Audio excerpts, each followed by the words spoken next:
बम्बई में जुमे की नमाज में इमाम साहब ने ऐलान किया कि भाई ये सिहन में छत नहीं है। मस्जिद में छत थी, उसके जो आगे सिहन है, सिहन में छत नहीं है। जुमे की नमाज होती है, लोग धूप में नमाज पढ़ते हैं, तो 2 से 2.5 लाख रुपए खर्च है। तो इमाम साहब ने ऐलान किया कि आगे जुमा को आप लोग नमाज पढ़ने आइएगा ना, तो थोड़ी थोड़ी रकम लेकर आइएगा, ताकि ये सिहन में छत डाला जाए, ताकि जुमा पढ़ने वालों को धूप ना लगे। इमाम साहब ने ऐलान किया, जुमे की नमाज ख़त्म हो गई, लोग अपने अपने घर को चले गए। असर के वक्त देखते हैं एक मैला कुचैला कपड़ा पहना हुआ आदमी, पैर में चप्पल नहीं है, अपनी बीवी के साथ एक थैला लेकर मस्जिद के अंदर में आया। तो मुअज्जिन साहब से पूछा कि मुअज्जिन साहब, इमाम साहब कहाँ जी हो? बोला तो चंदा करे लाला। बोला नहीं, चंदा करने नहीं आए, हम चंदा देने आए। चंदा करने नहीं आए, हम चंदा देने आए। मुअज्जिन साहब इतना सुना के पांव तले जमीन खिसक गई, दौड़ा दौड़ा गया, इमाम साहब को उठाया कि उठिए, वो जो चंदा आपने ऐलान किया था जुमा में, एक आदमी चंदा लेके आया। इमाम साहब निकले, उस शख्स की शक्ल को देखा तो यकीन नहीं हो रहा था कि ये आदमी सच बोल रहा है, इसलिए कि बदन में फटा पुराना कपड़ा है, पैर में चप्पल नहीं है। और जो औरत आई थी, हा, जो दुपट्टा ओढ़ कर वो औरत आई थी, उस दुपट्टे में कम से कम 13 से 15 जगह वो दुपट्टा फटा हुआ था। एक पॉलिथीन लेकर आया है। तो इमाम साहब ने पूछा कि तुम्हारा नाम क्या है? बोला कि हजरत मेरा नाम अब्दुल्ला है। क्या बात है, बोलो।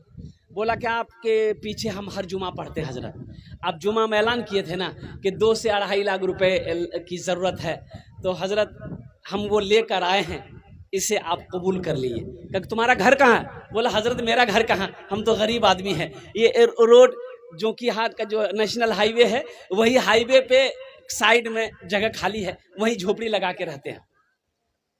हाँ, बोला अच्छा ठीक है बैठो। इमाम साहब ने उसको बैठाया, पानी पिलाया, चाय पिलाया, सदर साहब को फ़ोन किया, सेक्रेटरी साहब को फ़ोन किया, खजांची साहब को फ़ोन किया, मोहल्ले वाले जमा हो गए। क्या अजूबा है, क्या बात है, ओ सारे लोग जमा हो गए। तो इमाम साहब ने कहा कि ये आदमी पैसा लेकर आया है। तो लोगों ने पूछा कि भाई इसमें कितना पैसा है? बोला 2.5 लाख टका है। बोला तुम काम कौन सा करते हो? बोला हजरत हम काम कौन सा करते, हम कचड़ा चुनते हैं। क्या करते हैं बोलो भाई, अरे जोर से बोलो भाई।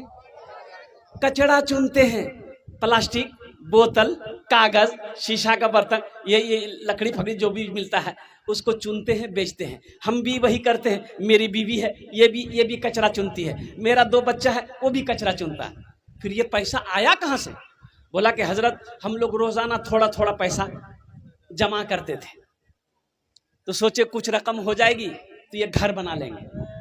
तो आपने ऐलान किया जुमा में, तो हम बीवी को जाकर बताए, तो मेरी बीवी कहने लगी कि सुनो, हम लोग तो रोड पर है, ये झोपड़ी बना के रह ही रहे हैं, मस्जिद बनाना जरूरी है, लोग धूप में नमाज पढ़ रहा, ये पैसा ले जाकर इमाम साहब को दे दीजिए, 2, 4, 5 साल और हम लोग इसी झोपड़ी में रह जाएंगे, फिर पैसा इकट्ठा करेंगे, इंशाल्लाह हम लोग घर बनाएंगे। अब वो जितने लोग बैठे हुए थे मोहल्ले वाले, कोई करोड़पति था, कोई बिजनेसमैन था, कोई नेता था, शर्म से सबके सर झुक गए। ये गरीब आदमी का जज्बा देखो, कचरा चुनने वाले का जज्बा देखो, इसका ईमान देखो, और कुर्बान जाओ। लोग उसमें से मौलाना साहब खड़े हुए। मौलाना साहब ने लोगों से कहा कि मोहल्ले वालों, ये शर्म की बात है, आप कितना पैसा दोगे मस्जिद में? बोला कि हजरत मेरा 25,000 रुपए लिखिए। आप कितना दोगे? 50,000। आप कितना दोगे? 10,000। आप कितना दोगे? 5,000। चंदा होने लगा, होते होते 5 लाख रुपए चंदा हुआ। कितना चंदा हुआ? अरे जोर से बोले बेटा, ए बेटा बैठो। 5 लाख रुपए चंदा हो गया। अब इमाम साहब उस आदमी से कहने लगे, भाई तुम्हारे पास कितना पैसा है? बोला कि 2.5 लाख। बोला कि लाओ। 2.5 लाख इमाम साहब ले लिए कि तुम्हारा पैसा हमने कबूल कर लिया, ये पैसा मस्जिद में लगेगा। अब ये 5 लाख रुपए जो मैंने जमा किया है, इसको तुम कबूल कर लो, तुम लेकर अपना घर बना लो। उस गरीब के हाथों में 5 लाख रुपए रखा। वो गरीब की आंखों से आंसू जारी हो गया। लोगों ने कहा कि रोते क्यों हो, तुम्हें तो खुश होना चाहिए। उस गरीब ने कहा कि हजरत रो इसलिए रहे हैं कि मैंने उलमा से सुना है, मैंने आलिमों से सुना है, मैंने पढ़े लिखों से सुना है कि जो अल्लाह के रास्ते में 1 खर्च करता है अल्लाह उसको 10 देता है। हमने सुना था, आज अल्लाह ने आंखों दिखा दिया, हम 2.5 लाख दिए, अल्लाह ने मुझे 5 लाख दिलवा दिया।